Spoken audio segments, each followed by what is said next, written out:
Chapter 1. The Quiet Keeper. Havenwood, Massachusetts, was a town steeped in the amber glow of its own curated history.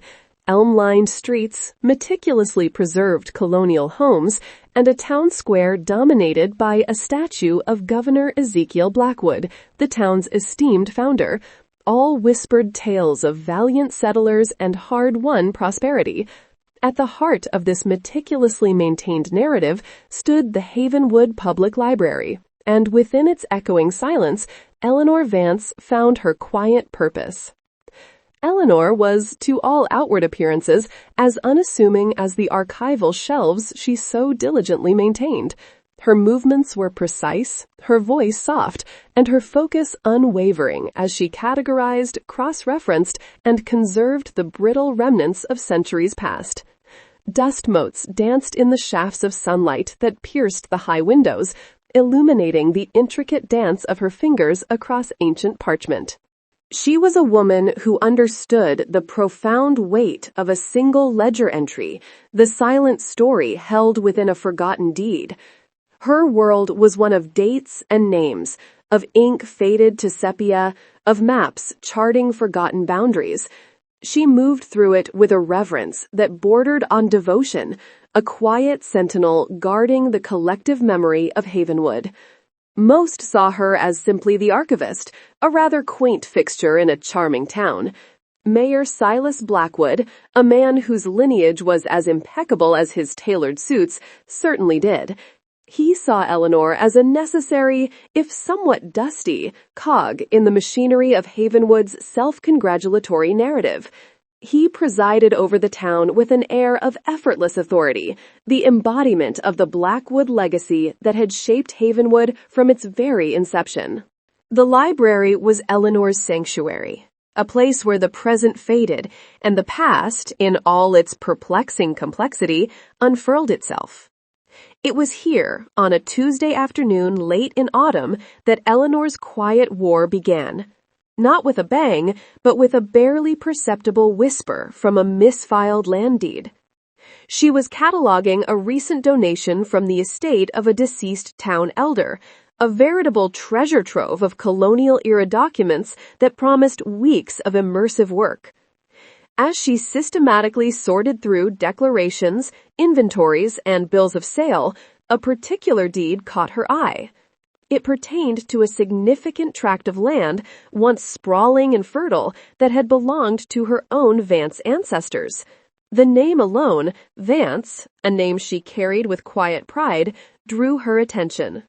The document was dated late 1700s, a contentious period of rapid expansion and land consolidation in New England.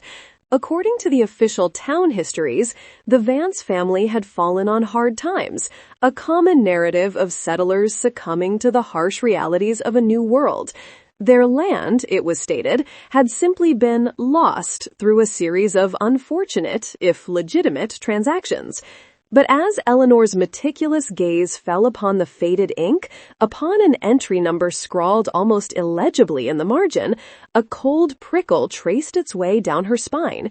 The accompanying ledger entry, which she quickly located based on the reference, suggested something far more insidious than mere hardship. The details didn't quite align. The transaction outlined was unusual, even for the time. A rapid succession of mortgages, an impossibly short repayment period, and a final transfer that seemed to benefit one particular family above all others. A family whose name, even then, was synonymous with power and influence in Havenwood, the Blackwoods. Eleanor closed the heavy ledger, the faint scent of aged paper filling her nostrils. The silence of the archives, usually a comfort, now felt charged, pregnant with unspoken truths. A quiet, simmering curiosity, bordering on ancestral pride, had been ignited. The official history of Havenwood, the one so carefully curated by Mayor Silas Blackwood and his ilk, had just gained a dissenting voice, a whisper from the archive, promising to become a roar. Chapter 2. A Whisper from the Past.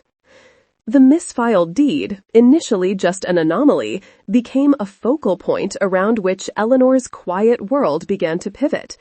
She returned to it daily, poring over its delicate fibers, cross-referencing every name, every date, every obscure legal term.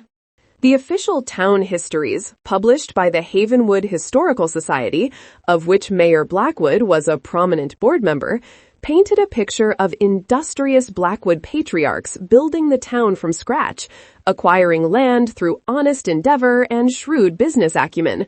But the numbers Eleanor found in the dusty ledgers told a different story. Her own Vance ancestors, humble farmers with a respectable acreage, had apparently faced a sudden, inexplicable financial ruin in the late 1780s. The town histories attributed it to a particularly harsh winter, a blight on their crops, and a string of bad luck. Yet the land deed indicated a transaction so convoluted, a series of loans so cripplingly usurious, that bad luck seemed a woefully inadequate explanation. Eleanor felt a growing unease, an almost visceral sense of wrongness. It wasn't just the dry facts, but the emotional resonance of her own family's name attached to this dubious loss. The official town histories, published by the Havenwood Historical Society, of which Mayor Blackwood was a prominent board member, painted a picture of industrious Blackwood patriarchs building the town from scratch, acquiring land through honest endeavor and shrewd business acumen. But the numbers Eleanor found in the dusty ledgers told a different story. Her own Vance ancestors, humble farmers with a respectable acreage, had apparently faced a sudden, inexplicable financial ruin in the late 1780s. The town histories attributed it to a particularly harsh winter, a blight on their crops, and a string of bad luck. Yet the land deed indicated a transaction so convoluted, a series of loans so cripplingly usurious, that bad luck seemed a woefully inadequate explanation. Eleanor felt a growing unease, an almost visceral sense of wrongness. It wasn't just the dry facts, but the emotional resonance of her own family's name attached to this dubious loss. She imagined her ancestors, their weathered hands toiling on the very land that now, centuries later, still stood, a prime parcel owned, inevitably, by the Blackwood family. Her initial inquiries were subtle, almost imperceptible. She started with the public records, painstakingly cross-referencing the land deeds from that era. Slowly, a pattern began to emerge, not just in the Vance family's case, but in others that surrounded the Blackwood family's burgeoning estate. Small parcels, owned by families with less capital, less influence, seemed to vanish from their hands with alarming regularity, almost always finding their way into the Blackwood coffers. One afternoon, seeking context for a particularly obscure legal term, Eleanor ventured beyond the main archives to a small, cluttered corner room filled with unbound documents and the faint smell of pipe tobacco. It was the domain of Old Man Hemlock, the town's eccentric historian. Hemlock's office was a labyrinth of stacked papers, ancient maps unfurled across his desk like forgotten continents, and shelves overflowing with books whose bindings were held together by sheer force of will. He possessed a prodigious, if somewhat chaotic, memory for Havenwood's past, often interspersing historical facts with folksy anecdotes and cryptic pronouncements. Eleanor found him hunched over a magnifying glass, scrutinizing a faded newspaper clipping. He looked up, his spectacles perched on the end of his nose, his eyes a watery blue. "Ah, Eleanor, seeking the ghosts of Havenwood, are we?" he rasped, his voice like dry leaves skittering across pavement. She cautiously broached the subject of the Vance land, presenting her observations in a detached academic tone. Hemlock listened intently, his gaze unwavering, and for a moment an uncharacteristic stillness settled over his usually animated form. He cleared his throat, a dry, rattling sound. "The Vances, yes, good, honest stock, salt of the earth. But some earth, some history, Eleanor. He paused, tapping a gnarled finger on his desk, "is best left undisturbed. Like a sleeping bear, you understand?" Eleanor felt a chill despite herself. "But if there was an injustice," she began. Hemlock merely shook his head, a network of wrinkles deepening around his eyes. "Injustice is a long shadow, child, and some shadows, they belong to the powerful. Best not to stir what lies buried." He offered no further explanation, just a solemn, almost mournful look. Eleanor left his office with a new resolve. Hemlock's warning, rather than deterring her, had only confirmed her growing suspicion. There was indeed something buried, something significant, and it involved the very foundations of Havenwood's most prominent family. The whisper from the misfiled deed was growing louder, echoing not just with her own family's past, but with the hidden narratives of an entire town. Chapter 3. Shadows in the Archives. Eleanor's investigation became a meticulous, almost obsessive pursuit. The archives, once a source of quiet intellectual satisfaction, transformed into a covert battlefield. Every document she handled was scrutinized, every ledger page examined for anomalies. She began to see not just the story officially told, but the one deliberately obscured. She unearthed inconsistencies that pricked at her professional integrity like thorns. Redacted records, their original content smeared or painstakingly blotted out, yet often still visible beneath a strong light or with careful digital enhancement. Missing pages from bound volumes, indicated only by a sudden jump in pagination. And perhaps most insidious, subtly altered entries, a date transposed, a sum marginally increased or decreased, a clause rephrased just enough to shift its meaning, all pointing to a systematic scheme orchestrated by the original Blackwood patriarchs. These weren't random errors. They were deliberate acts of manipulation, centuries old. Her quiet resolve hardened. This was more than just a family grievance. It was an academic puzzle, a scholarly quest for truth that demanded to be solved. She started working later, the hush of the library after closing hours becoming her confederate. The fluorescent hum of the security lights and the rhythmic tick of the ancient clock were the only witnesses to her late-night excavations. Her days were spent in a careful dance, maintaining her usual unassuming demeanor, while beneath the surface her mind raced, cataloging, connecting, theorizing. She knew that any overt interest in the Blackwood family's early land acquisitions would draw unwanted attention. Havenwood was a small town, and gossip, like kudzu, grew quickly and smothered everything. One afternoon, while researching a separate project, Mayor Silas Blackwood paid an unannounced visit to the library. He strode through the quiet aisles with an air of proprietorship, his polished shoes clicking sharply on the polished floorboards. He was a man accustomed to being acknowledged, admired. He paused by Eleanor's desk, a genial smile fixed on his handsome face. "Eleanor, my dear, still safeguarding our precious past, I see. A tireless endeavor." "Indeed, Mayor," Eleanor replied, her voice calm, her gaze steady. She noted the subtle shift in his eyes, a momentary flicker of appraisal, an attempt to gauge her. "I imagine you've been quite busy with the recent donation from the Lowell estate," he continued, casually. "Such a wealth of history. One hopes nothing sensational emerges from it. Havenwood prefers its history, shall we say, dignified." Eleanor met his gaze. "History, Mayor, has a way of revealing dignity and indignity alike. My role is merely to present it as I find it." A beat of silence. Blackwood's smile tightened imperceptibly. "Of course, and you do it splendidly. Carry on, Eleanor." He nodded curtly and continued his tour, his steps echoing slightly louder than before. The subtle warning was clear.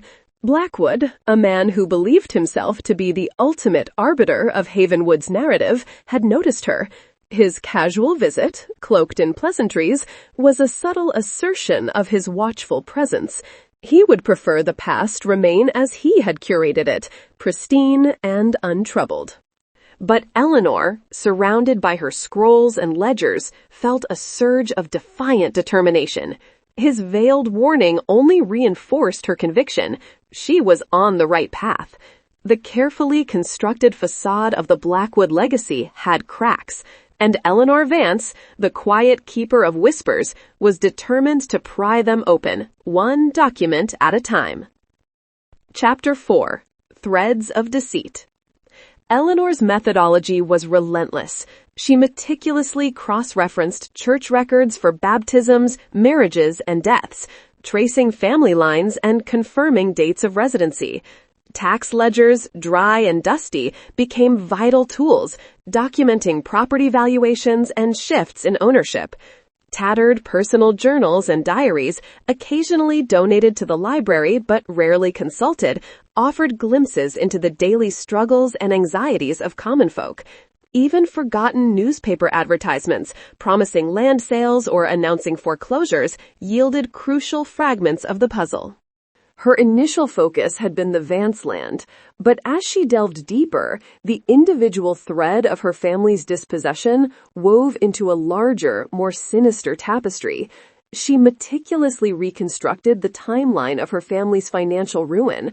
A sudden, substantial loan from a burgeoning Blackwood enterprise secured by their land, an impossibly short repayment period, a series of legal filings that bypassed due process, and the final, inescapable seizure. The paperwork was a masterclass in legal chicanery, designed to appear legitimate on the surface, but riddled with predatory clauses and deliberate omissions. This wasn't an isolated incident. The systematic nature of the scheme became chillingly apparent as Eleanor discovered parallel patterns affecting other families. The names, once just entries in a ledger, began to take on human form in her mind. The Prentices, who lost their prosperous mill, the O'Malleys, whose fishing grounds were mysteriously deemed public domain before being quietly acquired, and the Bellweathers, a family whose name resurfaced with unsettling regularity in the context of land disputes and forced sales. The Blackwood patriarchs, Eleanor realized, hadn't just acquired land.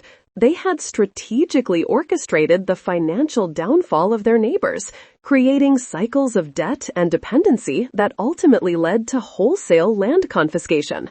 They had built their vast estate, their enduring power, not through honest labor alone, but on the broken backs and dispossessed lands of Havenwood's early, less fortunate settlers. The revelation was a profound shock, even to Eleanor's quiet, analytical mind. The rosy narrative of Havenwood's founders, the myth of their unblemished heritage, began to crumble, revealing a foundation built on deceit and exploitation. The weight of this suppressed history, centuries old, pressed down on her. She understood now Old Man Hemlock's cryptic warnings. The truth was not merely inconvenient, it was foundational.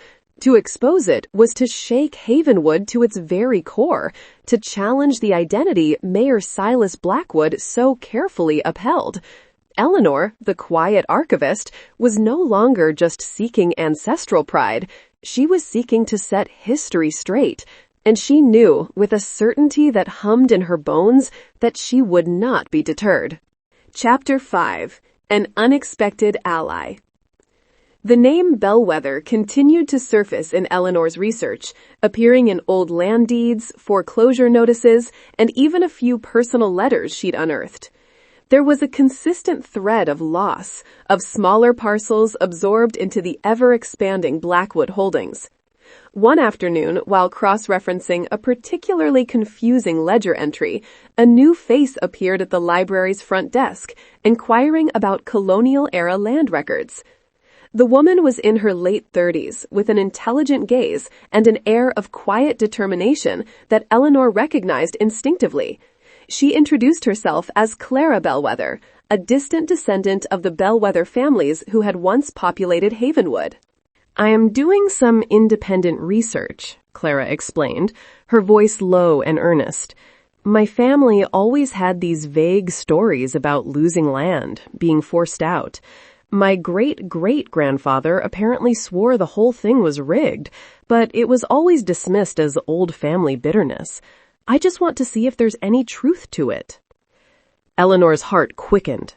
This was it, the first tangible echo of her own research, a living connection from the long-dead pages. She maintained her composure, however, guiding Clara to the appropriate sections. Over the next few days, Clara returned, her focus unwavering. Eleanor watched her, subtly observing her process, noting the same meticulous care she herself employed.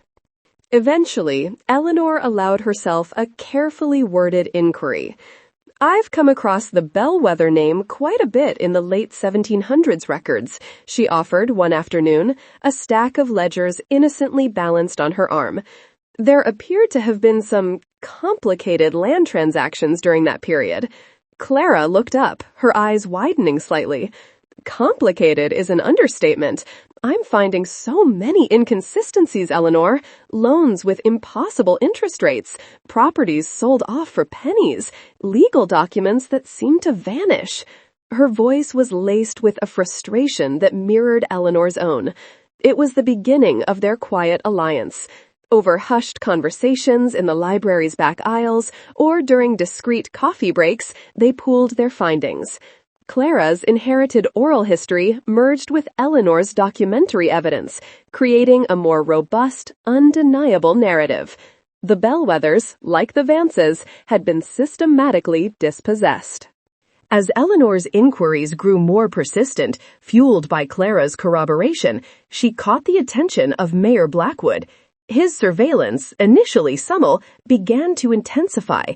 He started making a show of donating more ancient documents to the library, a gesture that seemed generous on the surface, but allowed him veiled opportunities to observe Eleanor, to gauge her progress. He would linger by her desk, making innocuous conversation, his eyes scanning the documents laid out before her. One blustery afternoon, Deputy Sheriff Ben Carter, a good-natured but somewhat unobservant man, stopped by the library to return a book Mayor Blackwood had requested. He caught Blackwood leaving Eleanor's section. "Deputy Carter," the mayor began, his voice lowered confidentially. "A word, if you please. It's about Eleanor Vance." Ben, accustomed to the mayor's authoritative tone, nodded. "Eleanor's a fine archivist, a truly dedicated soul," Blackwood said, his tone carefully calibrated. "But I've noticed she's been rather preoccupied with some very old, rather sensitive land records lately, stirring up ancient dust, as it were. I worry about the town, these unnecessary disturbances, these questions about our colonial forefathers. It's simply bad for town morale, Ben. Creates an air of contention where there should be unity. Perhaps a quiet word, a reminder of the importance of community harmony." Ben, though he respected the mayor, was instinctively uncomfortable with the request. He liked Eleanor. She was always helpful, always kind. But he also understood the delicate social hierarchy of Havenwood. He mumbled a non-committal response, promising to keep an eye out for anything untoward. Eleanor, however, was undeterred.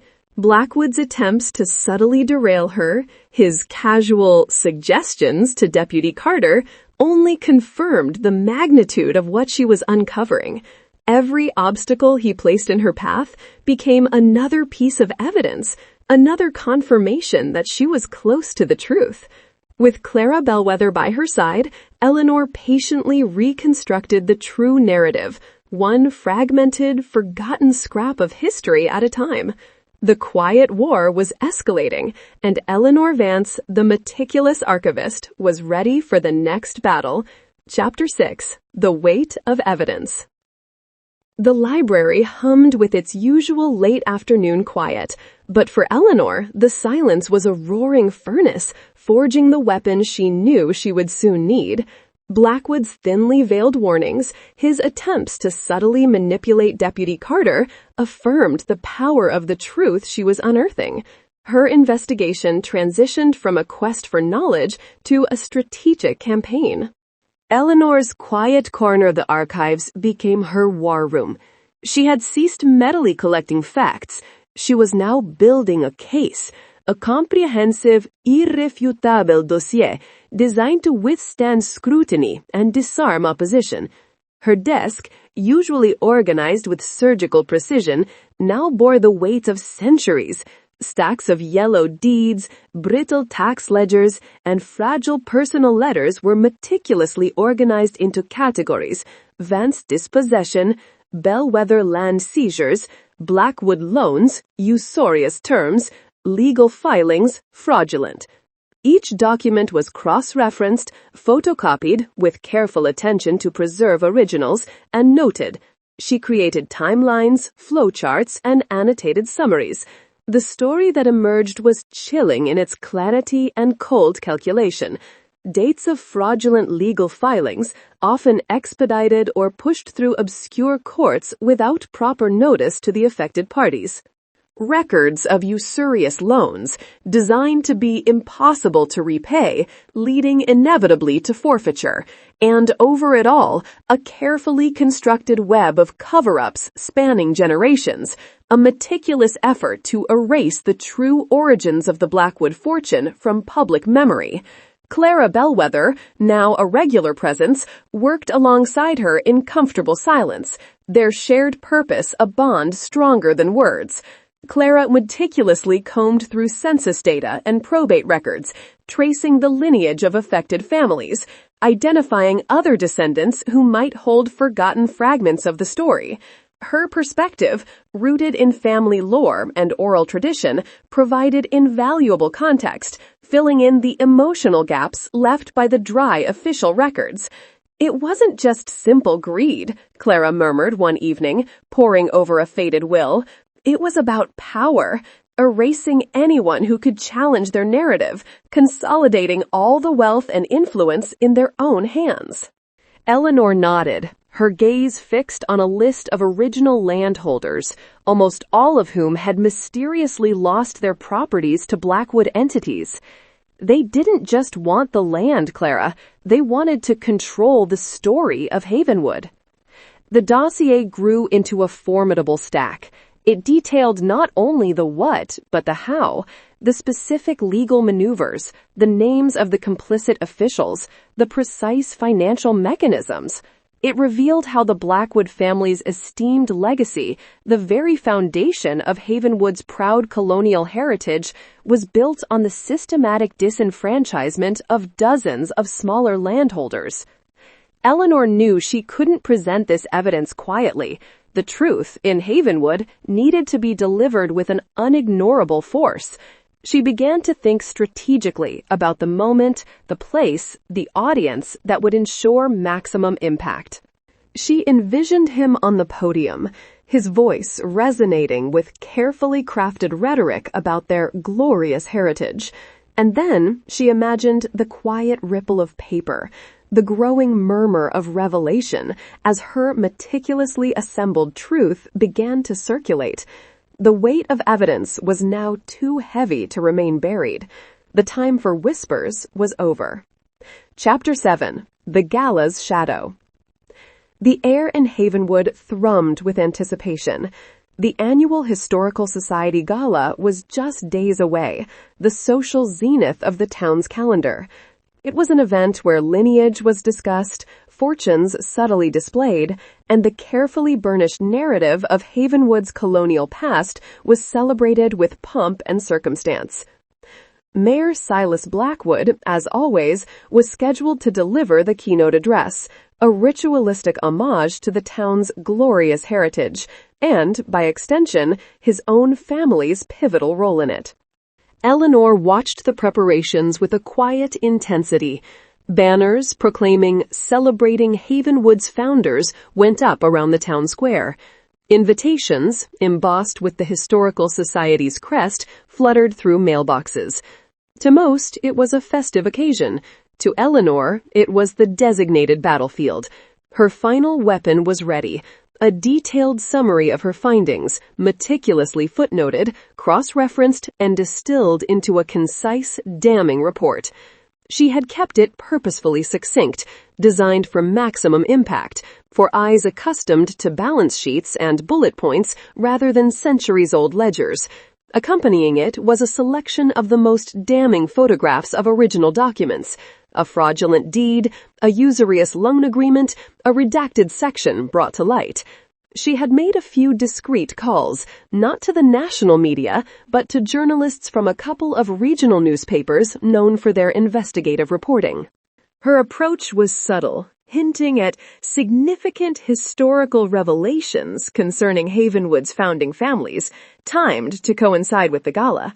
She hadn't given them the full story, merely enough to pique their interest and ensure they had reporters on standby, ready to deploy if the event proved newsworthy. Clara Bellweather was a whirlwind of focused energy, independently confirming a few last-minute details. She would be there, a visible symbol of a wronged family, ready to lend her voice at the crucial moment. Old Man Hemlock, though still guarded, had offered a thin, knowing smile when Eleanor mentioned her plans. Some truths, he'd rasped, will out, no matter how deep you bury 'em. Eleanor knew he would be a silent, sympathetic witness, a potential corroborator if needed. Deputy Sheriff Ben Carter, still vaguely troubled by Mayor Blackwood's insinuations, was also attending, dutifully accompanying his wife, who served on the gala committee. He had observed Eleanor's quiet dedication over the past months, seen her late-night work, and had sensed a shift in her demeanor, a quiet strength that belied her unassuming exterior. He had also noticed Mayor Blackwood's increasingly frequent and less subtle visits to the library, always with a pretext, always with a lingering gaze on Eleanor's workspace. The pieces, though unacknowledged, were beginning to form in his mind. As the day of the gala dawned, cool and crisp, Eleanor felt a strange calm. The years of quiet toil, the months of intense investigation, had led her to this precipice.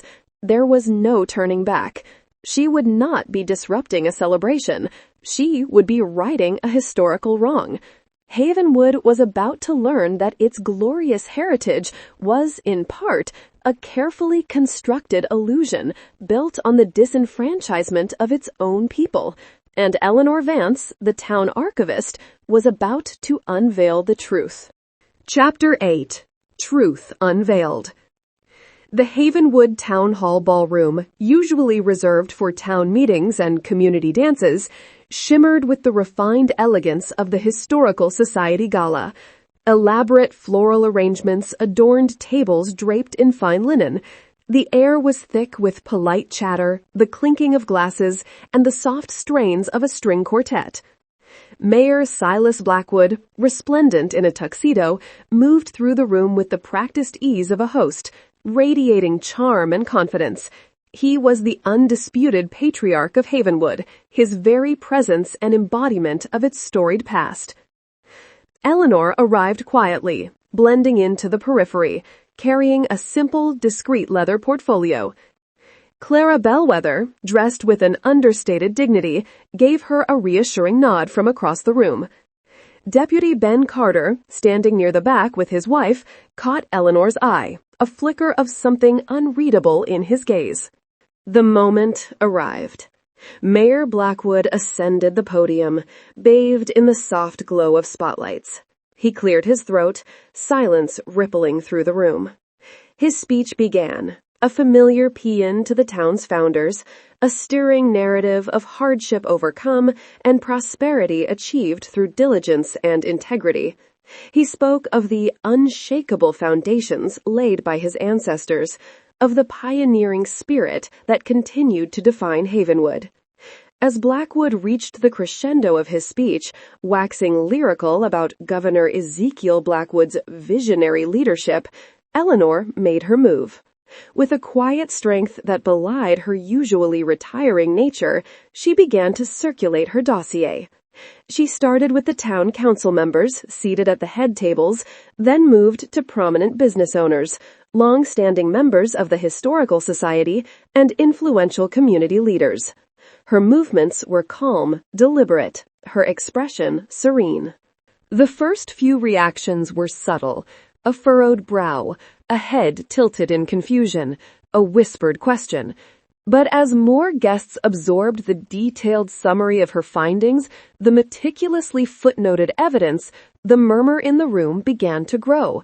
It wasn't just a whisper now, it was a rising tide of disbelief and agitation. The elegant facade of the gala began to crack.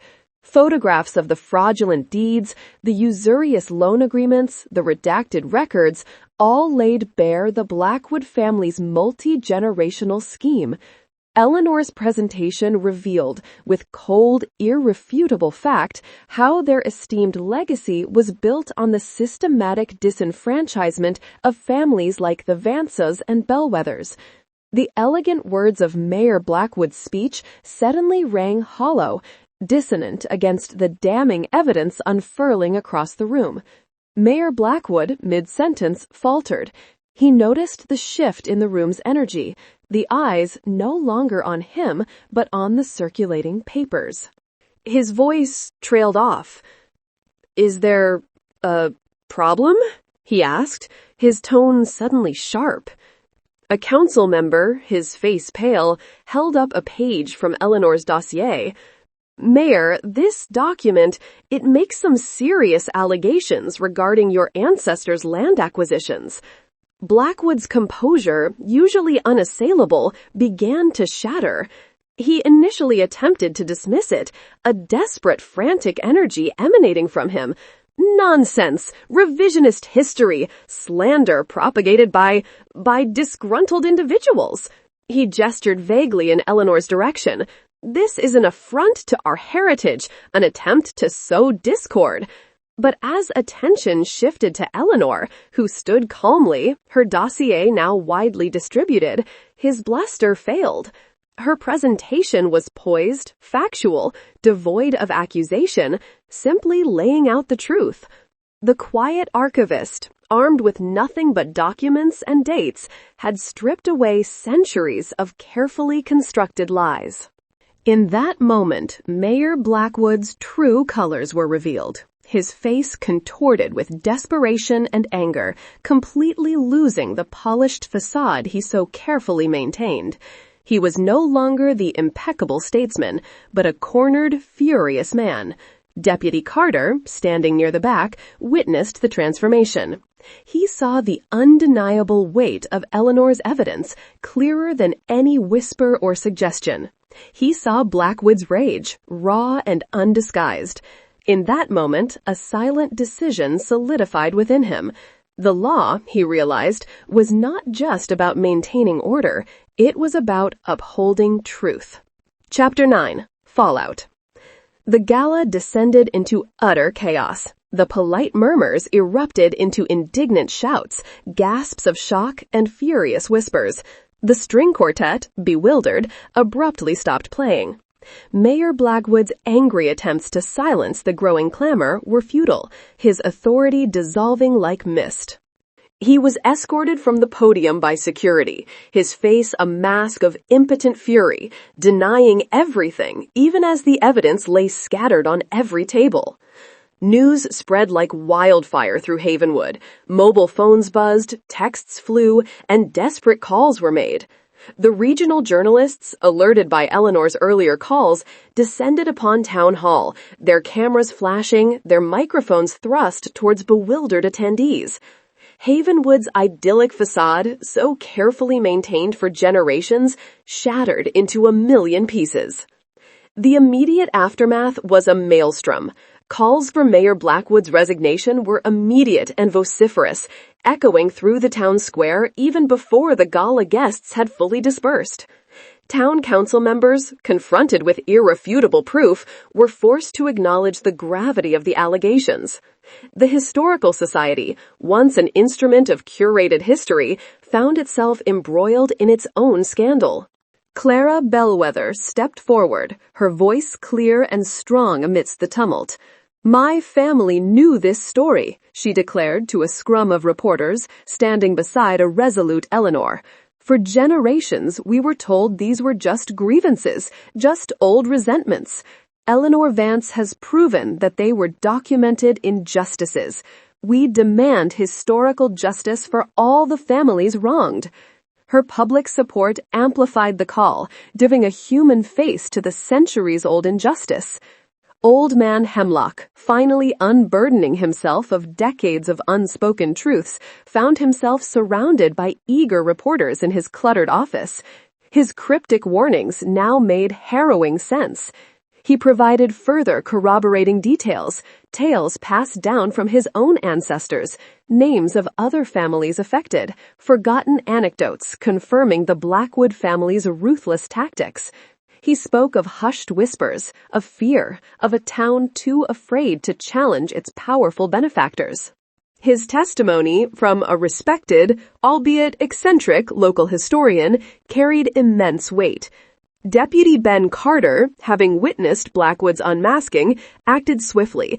He initiated an internal investigation, discreetly seizing key documents from the mayor's office under the guise of securing town property.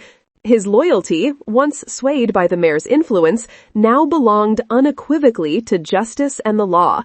He recognized the criminal implications of the centuries-old fraud and understood his duty was to uncover the full extent of it.